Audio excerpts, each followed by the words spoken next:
I'm often asked, am I too old to learn how to play guitar? And I always answer, absolutely not. Age does not matter. What matters is, do you have time in your schedule for daily practice? I'll take you back to when I first learned to play guitar. Now, I wasn't really passionate about it. Didn't have proper instructions, but still had my Conrad guitar in the bedroom, along with my Harmony practice amplifier and my new wall fuzz. I'll take you back there. Here I am sitting on the edge of the bed, looking around for something to do. To my left is this big poster from the Bonnie and Clyde movie, and I'm looking directly into the windshield of an old Ford. Faye Dunaway and Warren Beatty are staring back at me just moments before getting blown away. Nice. Childhood memories. On the wall over there by my closet, there are 4 psychedelic pictures of the Beatles that I cut out from Life magazine and tacked to the wall. So I'm sitting there on the edge of the bed, bored, trying to decide what to do. The first thing I think about is, wonder what my friends are up to. So I start to grab my iPhone to go on Facebook, then remember, the iPhone hasn't been invented yet. Neither is Facebook. Okay, maybe I'll play the video game. That sounds boring because, well, the reason I said the video game is because at the time there was only one video game, Pong. It was fun, but quickly got boring.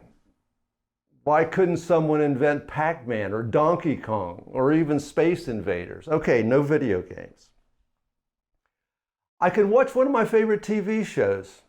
I'm sure that I've got something good recorded, so I look around the room for the remote. I have a hard time keeping track of the remote, as most people do, but today I have a good excuse. This remote hasn't even been invented yet. So now that I've exhausted all of the other choices, there's my guitar and amp in the corner.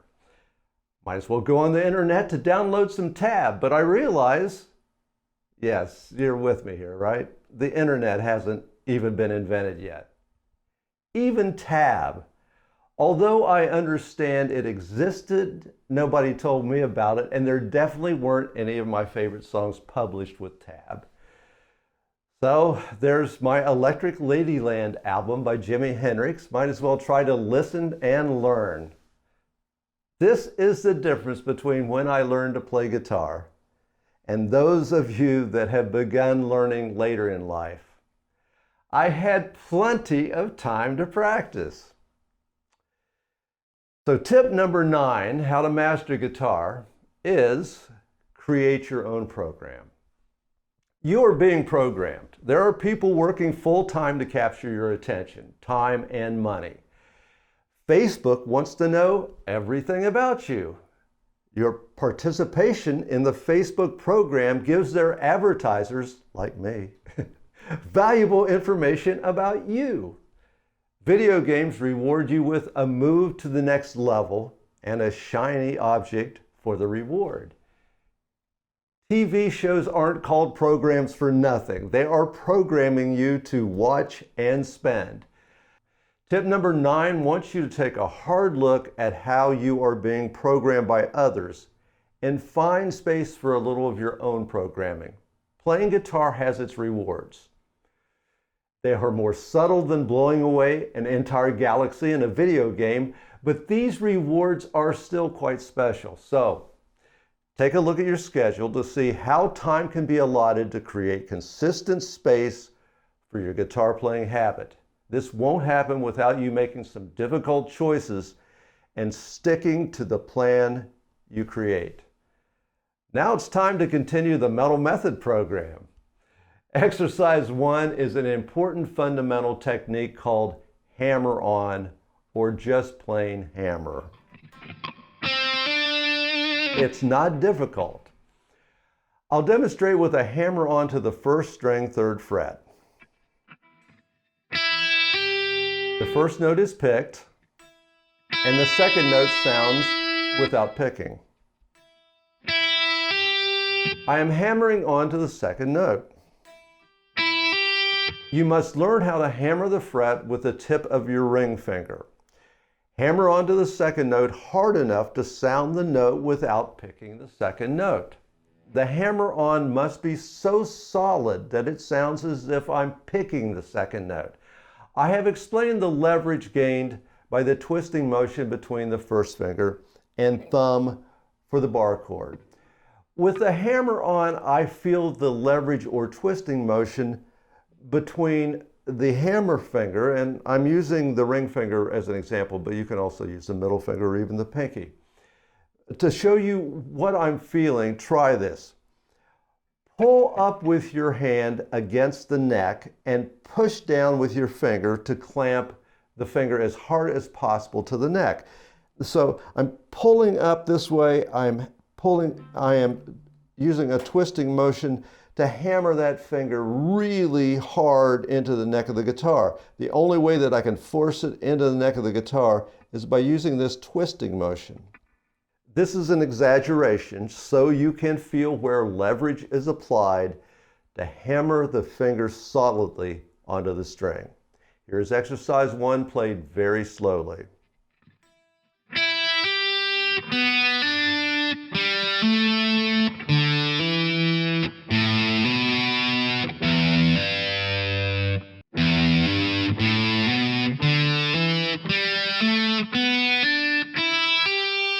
Here's exercise 1 with the animated tab.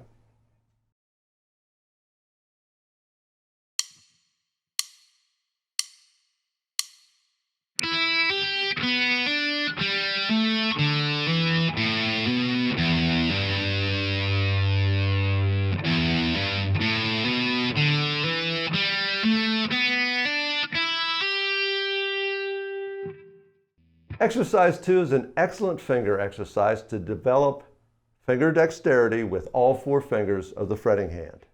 One of my first guitar instructors, Andy Ketterman, taught me this one. Andy died at a very young age in a traffic accident.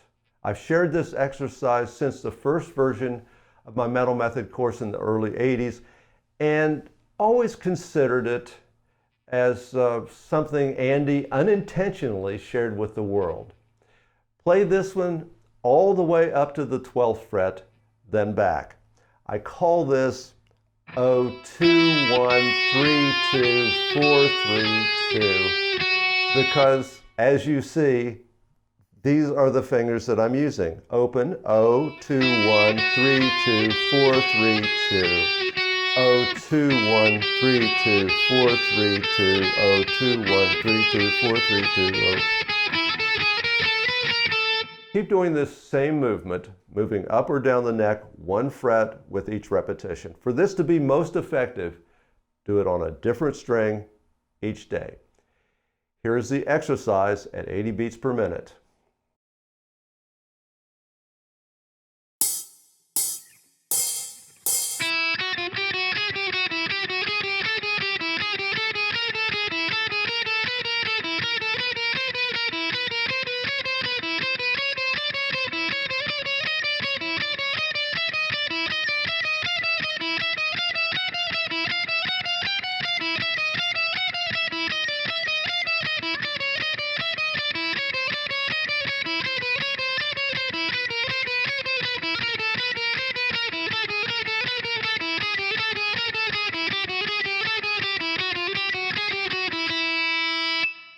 "80 beats per minute may be too fast for you. If so, adjust the metronome to your comfort level.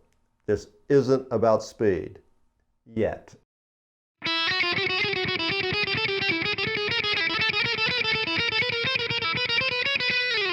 Don't play it any faster than you're able to do so without making mistakes.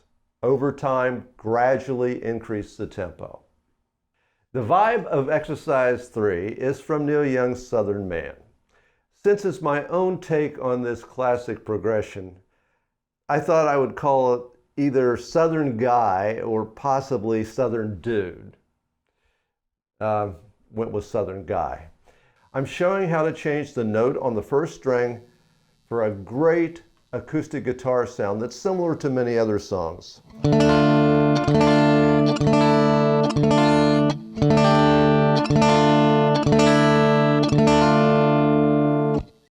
Here's exercise 3 with the tab.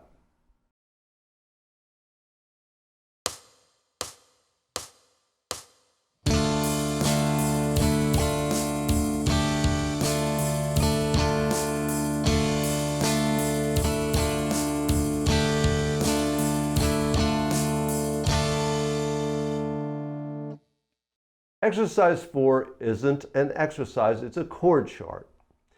This includes the most common open chords. Now, this chart is intended to show all of the open chords that you've learned and a few you haven't. As I was putting it together, I decided to focus on how I play these chords instead of showing some of these as open chords that I never play. I wanted to make this a practical list. I'll show you what I mean. In previous versions of the course, I showed the F open chord played like this. I do play it like that sometimes, especially when changing from an open C to the F. It works because the fingering is so similar. This chord change is very easy for me. Now, many beginners find this F to be difficult to play. So I chose to include the F bar chord. Notice that it's the exact same chord on the first 4 strings. It's just easier for some people to play. An open B chord is usually taught like this. I don't play that voicing because the B bar chord includes the exact same notes. In past revisions of the course, I included a bunch of chords that I seldom play. Some of them I even had to look up to put the chart together.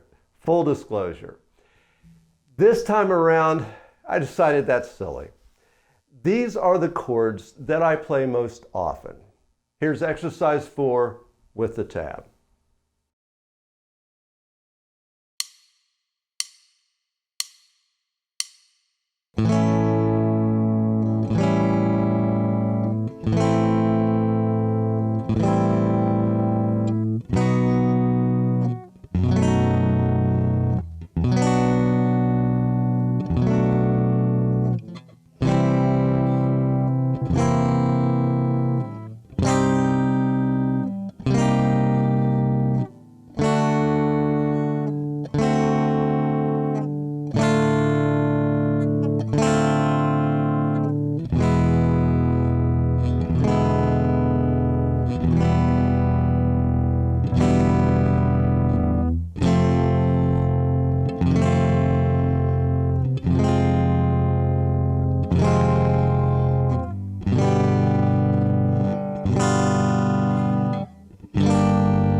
Exercise 4 is a chord chart.